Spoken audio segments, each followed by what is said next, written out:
Hey everyone, it's Cassy here. A lot of you have requested that I talk about balancing work, school, family life, friends, hobbies, all of that stuff, all together. Considering I do that on a daily basis and I'm quite the busy person, I figure I give some advice.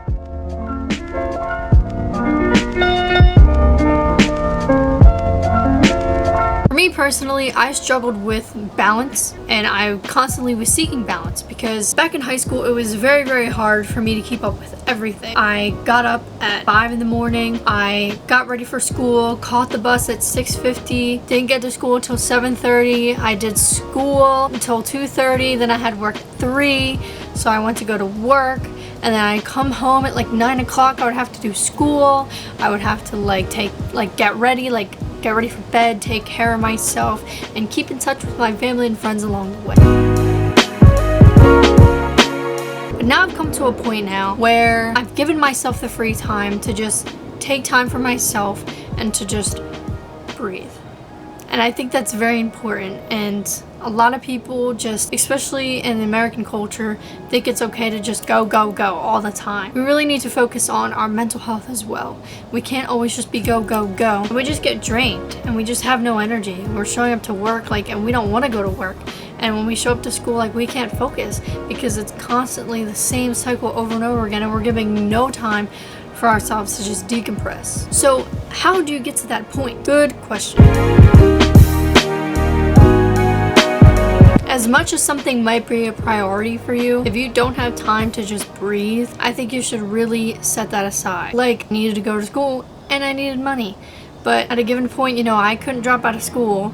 So I was staying in school, but I was diminishing my work hours to give me more time for myself to decompress and to be able to spend time with my family and friends that I didn't get to see very often because my relationships are very important to me.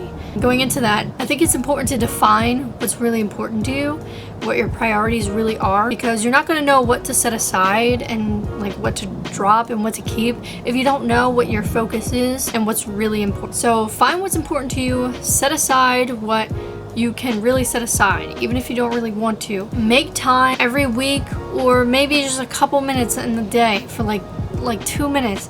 Give a family member a call, give a friend a call, or if you don't care, if you don't really talk to other people, then set aside time for yourself to write or do something you really like. A little bit of time matters. It counts. It's okay to take a me day. It's okay to take a break if you just feel so drained, so run down, so burnt out that you just can't function properly anymore. If you get to that point, you need to set aside time because you're not going to be working the best that you can, whether it's school or work or in your relationships, if you're burnt out and you're just stressed and just not in the moment. You're not in the present time. And I know people who have done everything all at once. No one can constantly be on the go and not feel burnt. Oh, that's my cat.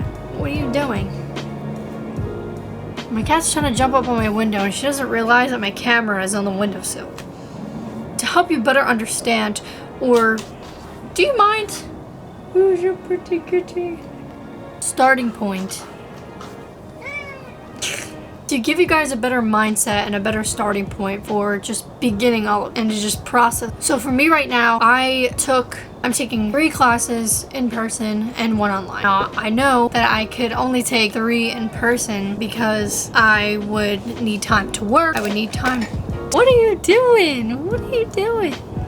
So I took 3 classes because I knew that I needed time to work and to focus on other things, give myself other time. So I took 3 in person and I make sure to do my work in the beginning of the week as much as I can. I work a couple days in the week that I can handle, and I give myself around 2 days to just spend time with family and friends, and I give myself 1 day in the week that's just completely empty that I can just do what I want to do. So during that day, I can just completely relax. I don't have school, I don't have work. I don't even have to talk to anybody if I don't want to. I have time to do my hobbies or do other small projects that I want, and that works for me. See, you need to find what works for you. You need to find a balance for yourself, not for me or your neighbor or your best friend or your aunt or your uncle. Okay, for you. So all those people that make blog posts like scheduling, like, oh, I wake up at 5 a.m. or like I do night shifts or like I take this amount of classes and I study this amount of time. No, you need to do what works for you. Some people only need to study for 10 minutes. Some people need to study for 3 hours. It's up to you. So hopefully a couple of these points really help you guys, and if you want to hear more tips and tricks from me, please let me know in the comments below and I'll be happy to do a video for you guys. Thank you all so much for watching. I'll see you later. I'll catch you later. Take care. Bye.